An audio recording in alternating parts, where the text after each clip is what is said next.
Good morning, everyone, and welcome to this morning's session, Small Groups and Self-Funding, Mastering the Basics, where we will take a look at some of the basics of the self-funding arrangements here in the group market, particularly focusing on the groups that are action size, right? That your 2 to 50 groups.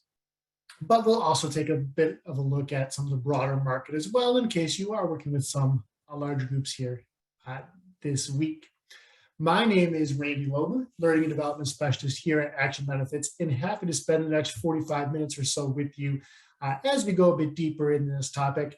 Do we have some of my colleagues from both the learning team and some of our group team here in the chat with us here today.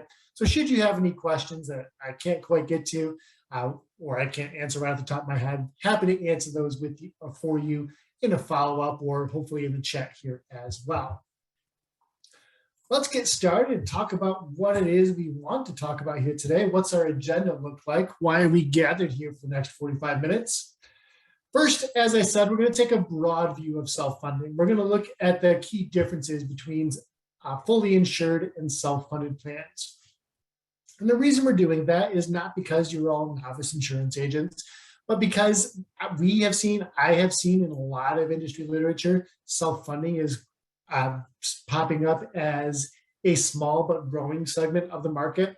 And your smaller groups are likely fairly interested in it, but they want to know more. And so we want to give you some sort of stakeholder-friendly ways to maybe refine your pitch or refine your explanation of that pitch going forward for these kind of plans. So we'll start there at the broad strokes. We'll narrow down into what exactly small or self-funding looks like for Blue Cross for your administrative service contracts from group sizing 25 to 49. That's who we'll focus on here today because that's who Action focuses on. Once they cross that threshold, they're no longer ours to shepherd. And finally, we'll spend some time with a few kind of scenarios. We'll look at a few sample groups, and we'll spend some time talking about whether or not they may be a good fit for self-funded and why they may or may not be a good fit for a self-funded arrangement. Let's go ahead then and attend to that first outcome. Fully insured versus self-funded. What are some of the key differences? Not that you need to know, or not only that you need to know as agents, but also what your groups might want to be aware of if they're considering it, especially as maybe if they're subscribers to SHRM, Society for Human Resources Management, or they have an HR professional. They've probably seen lots of talk about self-funding lately. They're going to ask you some questions, so want to make sure you're prepared to answer some of those questions, or maybe refine your approach to some of those answers as you go forward. So we're going to pretend for a moment, and I know you all just told me that you're seasoned agents or have some experience here, but we're going to pretend for a moment that you're explaining insurance to someone who doesn't know what it is other than they pay money and stuff happens in the background. Insurance at its core is all about managing risk. And there's lots of ways you can manage risk, right? You can reduce your risk, you can transfer it, you can accept it, or you can simply avoid risk. And the key question here for you and your clients in the self-funded debate is, what level of risk is your group client or are your group clients willing to bear? Going the fully insured route is inherently less risky for your clients themselves.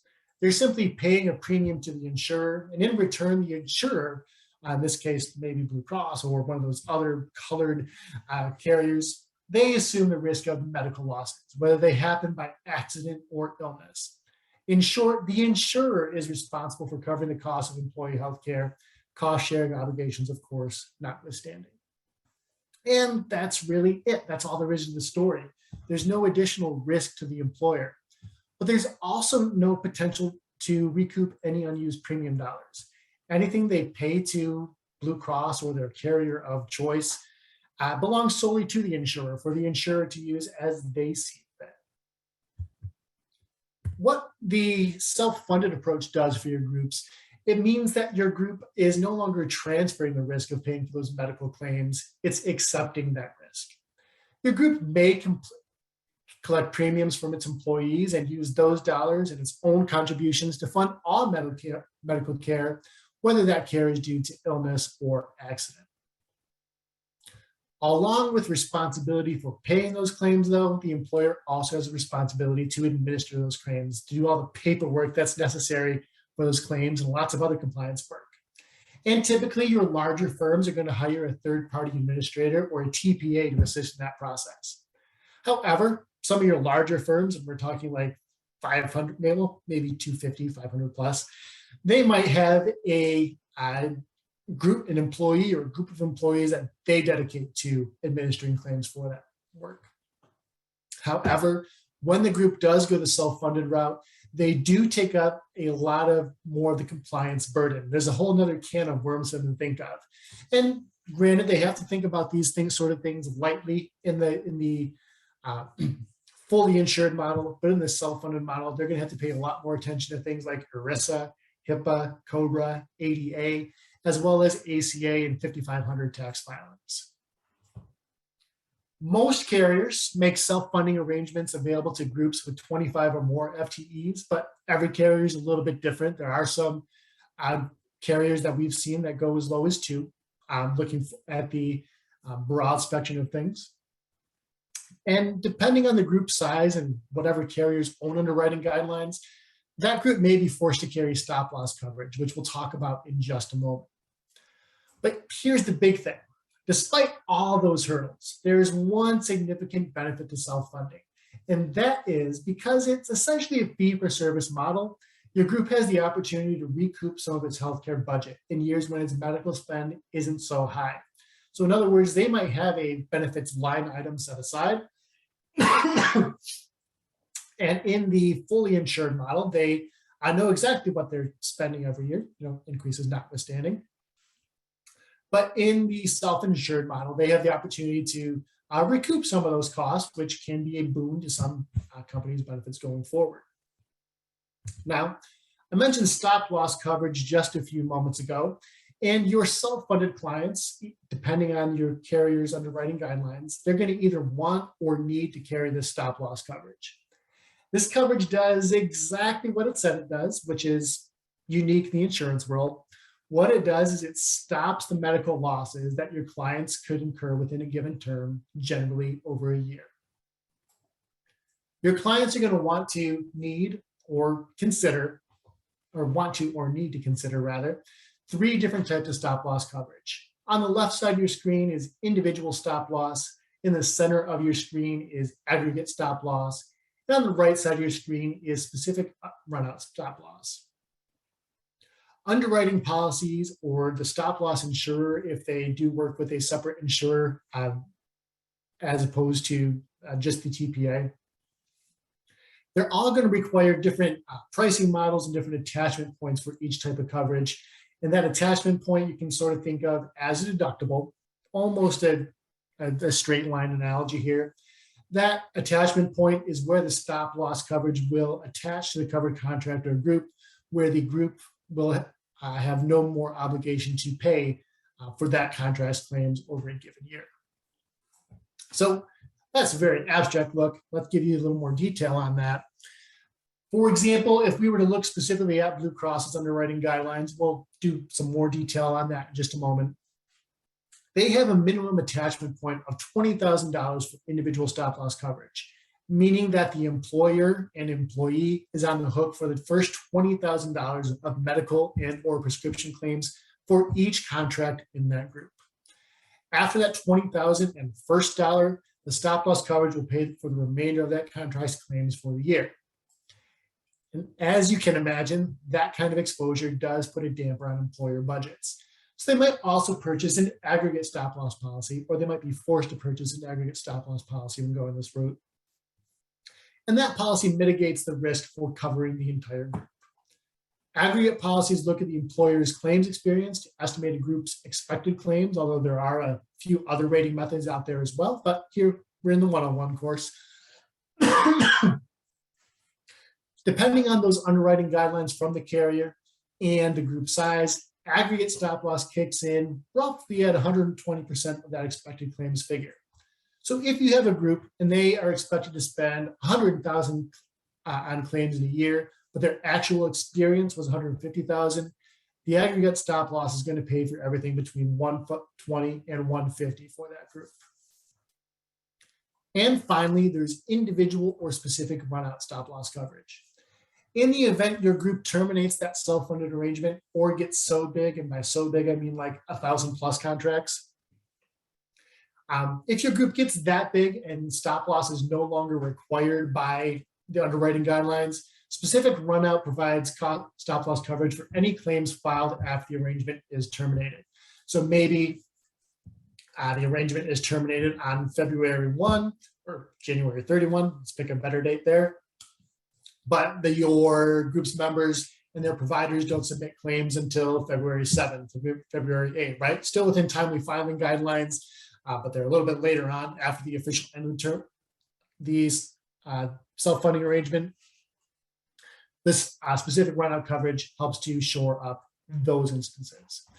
That coverage can be in place for as long as 24 months, but as we see when we look at different carriers, there's lots of different potential lengths there. Blue Cross, for example, only has liability for 6 months, and we'll touch that more when we talk about underwriting guidelines. So lots of different options here. We talked about self-funding. We talked about assuming risk. We talked about 3 different kinds of stop loss. If all that variety all sounds like a little bit too much to keep track of, especially for a group of 25 to 49, some carriers, including Blue Cross Blue Shield, do offer a level funding option. In these arrangements, the company bundles administration fees, stop loss, and stop loss premiums and claims into a single monthly fee. That looks, sounds, and feels a lot like a fully insured plan, but the key difference is that the employer can receive some or all the surplus funds back in a year with fewer claims. And even better, the upper limit of their cost is known since stop loss coverage is embedded in the arrangement. In short, these level funded plans can help to bring some simplicity to the complex self-funding landscape that we just highlighted a few moments ago. As I see what is coming in here, we see Beth looking at some level funding allows groups to get some money back, but admin, of course, can be a huge burden. Again, a lot of you are picking up on looking at Faye and Michael and Diane, all mentioning that there's potential to save here for groups that are maybe younger and don't have a lot of claims. But, and some of you are mentioning some of the cons here. Again, if the group is larger or if the group has more claims experience or more anticipated claims, that could present a potential risk to your employers here as well. Rich, good question about pricing here. Let's go ahead and go a little bit further in the session. We'll highlight some different groups here, and we will see if that helps kind of do a little bit of inductive learning. And if it doesn't, I'll give you your money back. But B, well, we can have some more conversation a little bit later on in today's session. Just some other things. You guys highlighted a lot of the things that I would have captured here as well. Definitely potential for cost savings as long as the group is healthy. What's also important to remind your groups about here, if you're leaning toward this as an option for your groups, is that it's fee for service. It's not a prepaid model, right? They only pay for the care they get, which again, if you are a group that doesn't have a lot of claims or doesn't anticipate a lot of claims, can be a boon to your line item budget. Again, depending on your chosen carrier here, Blue Cross does not allow these options, but if you were to go somewhere else, there's potential to kind of build your own flavor here, right? And work with provider and pharmacy networks of choice. Blue Cross does not allow for a pharmacy carve out here in their administrative services contract plans, but other carriers might. And there is a chance to avoid some premium taxes here as well. Some of the cons that you all pointed out, and I would definitely agree with, is it's time and labor intensive for sure. Now, admittedly, a administrative services contract with Blue Cross or any other character helps to alleviate some of that burden. They play the role of the TPA here in this sort of process. But there's still more work than you might anticipate a fully insured group to encounter here. Again, there's that alphabet soup of compliance requirements that crop up for groups who self-fund. And again, if you are working with a group that may not have a stable or steady cash flow, or maybe it's seasonal and they maybe aren't that great at saving, right? During those downtimes, if maybe if it's a landscaping company and times get really lean in the winter, not having a stable cash flow could be a detriment here, right, to self-funding. They might not have the money to pay for all those cold and flu claims that might come in over the winter. Let's take a look at some of the self-funded underwriting guidelines for your ASCs, your administrative service contracts, 25 to 49. And again, these are taken straight from the Blue Cross underwriting manual. These were valid as of January 3rd of this year.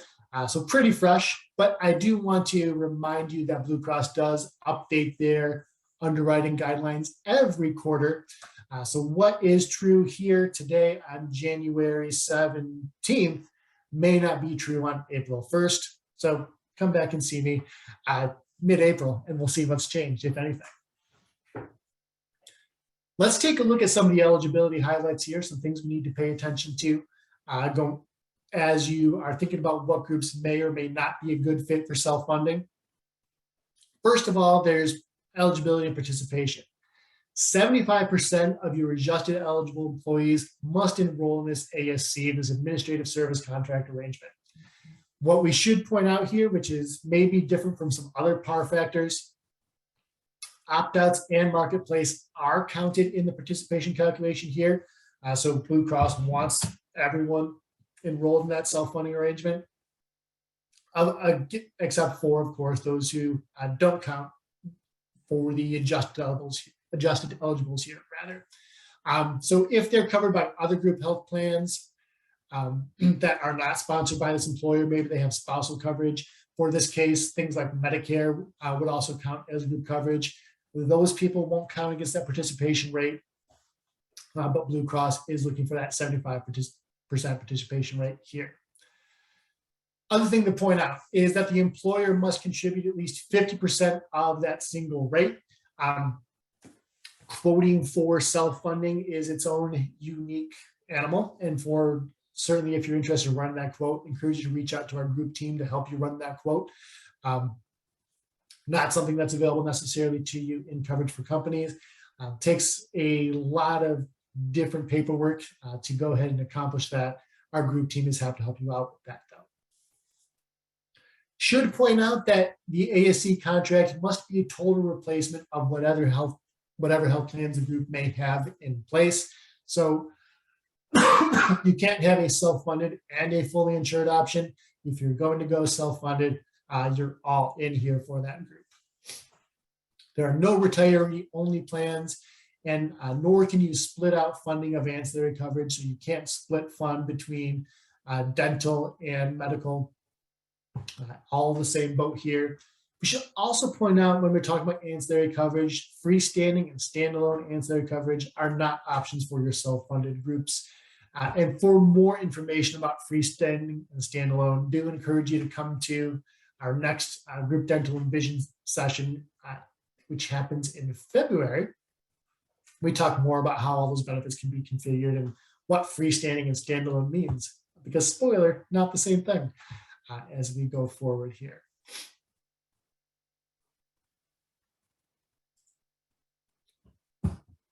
Let's take a look at a few more guidelines, and I also see a few more questions trickle in here. Let's touch on some of these guidelines here, and we'll take a good pause and clear up some of your questions before we head into your some scenarios here in the back end of our 45 minutes here today. For your small groups, and this answers actually one of the questions that just came in, the level payment option is required. So large groups, so groups over 50, have a variety of payment options that they can choose from when paying Blue Cross to administer claims for their stop cost premiums, so on and so forth. Your under 50 groups, so your ASC 25 to 49, they are required to participate in that level payment option that we talked about just a moment ago. As a reminder, that is the group is billed on a monthly basis here, and that covers both or all three of the projected claims, admin fees, and stop loss premiums. What is unique though, and where your employers have an opportunity to recoup some funds is that at the end of each plan year, about 120 days after each plan year, to be precise, Blue Cross conducts an annual settlement. If there is a positive settlement, in meaning that there's more money left over in the account, the money is paid forward to a 30-day claim reserve. Anything in excess of that 30-day reserve gets sent back to your group. If there is an amount owed, so there's a negative settlement here, the group is going to be asked to make Blue Cross whole at that point. Whatever amounts owed to or from the group are published on the next invoice. So the settlement is conducted about 120 days after the contract ends. So if it's a 1/1 renewal, settlement's done by April. On that May invoice, they would see any amount owed to them or any amount that they owe to Blue Cross. Let's look at some of the transfer guidelines here as well.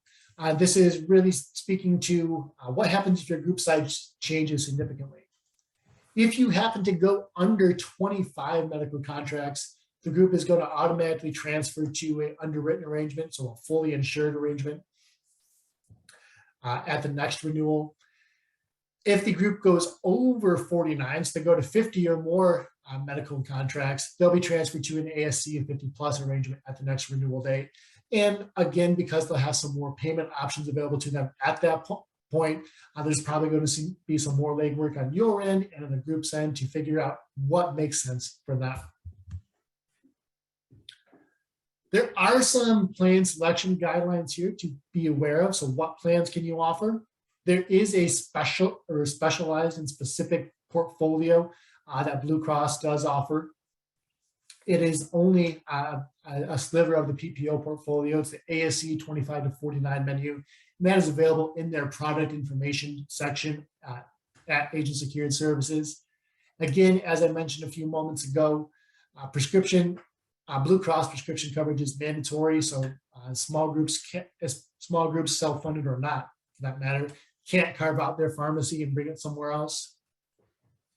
What is unique though, for self-funded groups or your level-funded groups in this case, is they can offer their underwriting guidelines are a little bit different. They can't offer any more than 2 medical or RX plans, 1 vision and 1 dental. So in groups that are fully insured, who have the option to offer up to 4 plans, your self-funded groups are limited to only 2 plans. And they have some of the self-funded benefits that we've talked about and that you can dig into more when we look at the menu here as well. And again, if they're offering more than 1 plan, so if they're offering the 2 plans, a minimum of 2 contracts must be enrolled in each of those plans. We'll look at some of the stop loss coverage requirements from Blue Cross. We'll give you some time to think about some of these underwriting guidelines. Tell me what you see as important here, and then I'll take some time to answer some of your questions before we wrap up with a few scenarios. So again, what you see on the screen here is related only to your 25 to 49 groups. Anything over 50 has different stop loss coverage requirements. But for your 25 to 49 groups, specific stop loss is required, and that attachment point or that deductible is $20,000. So your group is on the hook, or your group and employee are on the hook for that first $20,000 of medical spend per contract, medical and pharmacy spend per contract. Aggregate stop loss is included here as part of the level funding arrangement. That attachment point is set at 120% of expected claims. So that harkens back to the example I went through a few slides ago, where maybe Blue Cross projects that the group is expected to experience $100,000 in claims. If the group experiences up to $120,000 in claims, they're on the hook for that. But if they get to $120,001, the aggregate stop loss policy takes over at that point. And Blue Cross for these arrangements does require specific run-out stop loss as well, but that run-out is limited to only 6 months of claims run-out, not the full 2 years that other carriers may require and offer. And let's look at what kinds of groups may be a good fit for self-funded, and equally as important, what groups may not be a good fit for self-funding. Once my mouse decides to cooperate with me here. Okay, say for example, you have a firm that is based in Ferndale. They are empowered marketing, so lots of office work, not a lot of inherent risk in there. They're a marketing firm, mostly working business to business. They're continually growing. Revenue is growing year over year. They are continually adding FTEs. Lots of businesses are seeking their services to market business to business sales. They're currently sitting right here at 35 FTEs. What we should know about the group is that 80% of their subscribers are between 25 and 40. So it's a young group. They're hungry.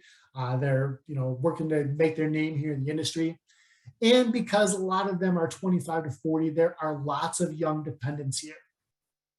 We should note that because it is a younger group, there's no significant claims history to be aware of here. And because they are growing, we can say their cash flow is at least stable, if not ever increasing. Now, I don't need a specific plan. Based on what you know so far, would you lean toward fully insured or self-insured for this group? And feel free to add a word or two to say why.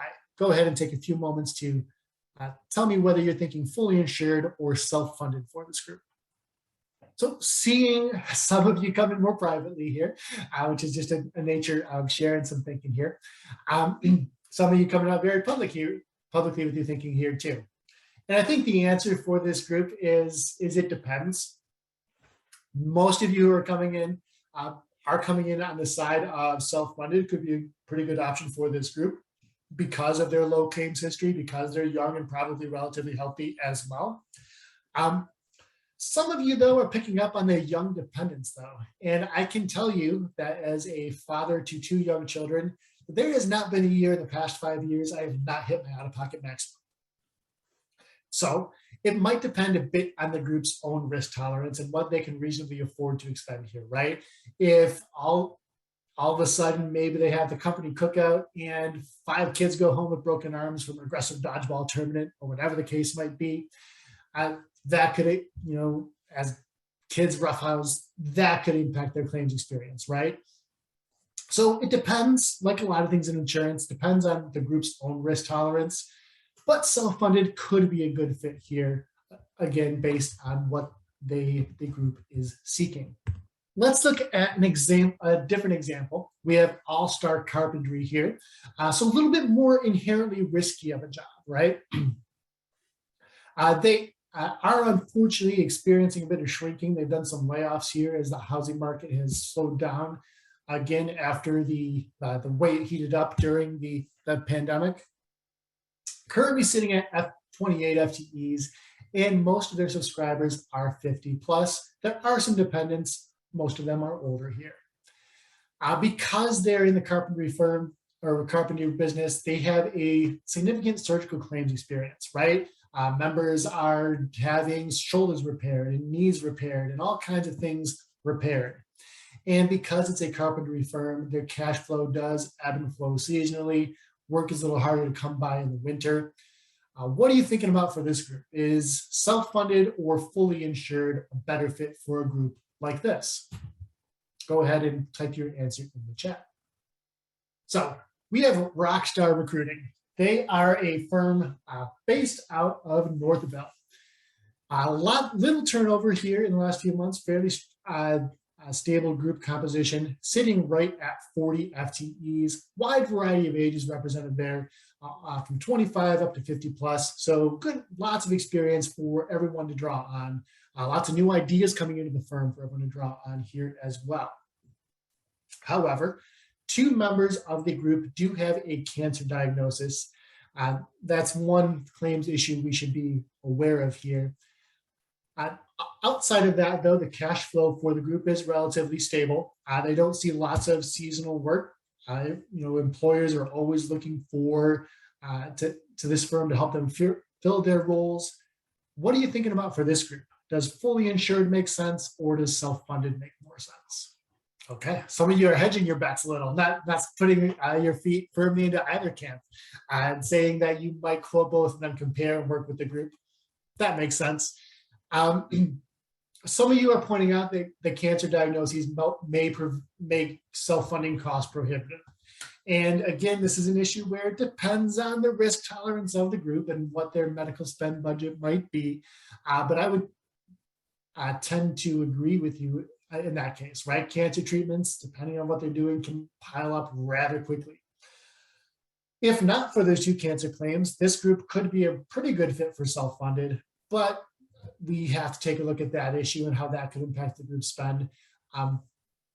And again, in these few moments, there's lots of pros and cons to be wary of there. But when you're bringing those options to your groups, definitely one thing you want to be aware of is self-funding looks awfully good on paper in a lot of cases, right? Generally some premium savings because the group is assuming some risk. But there's that risk of having to pay for those diagnoses as well. One more for you here before we wrap up for today.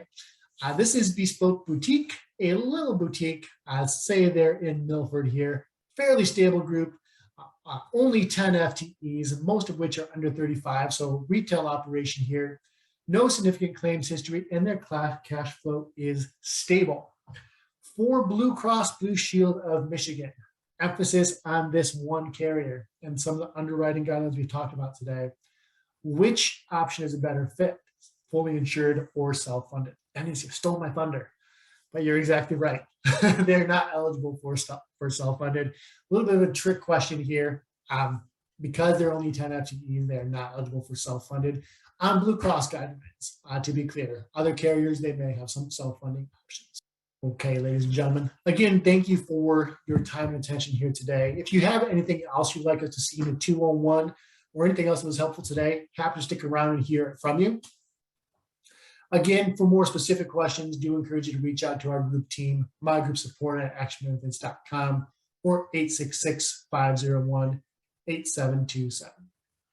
Thank you all again for spending time here. I'll stick around for a few more moments for any questions you might have.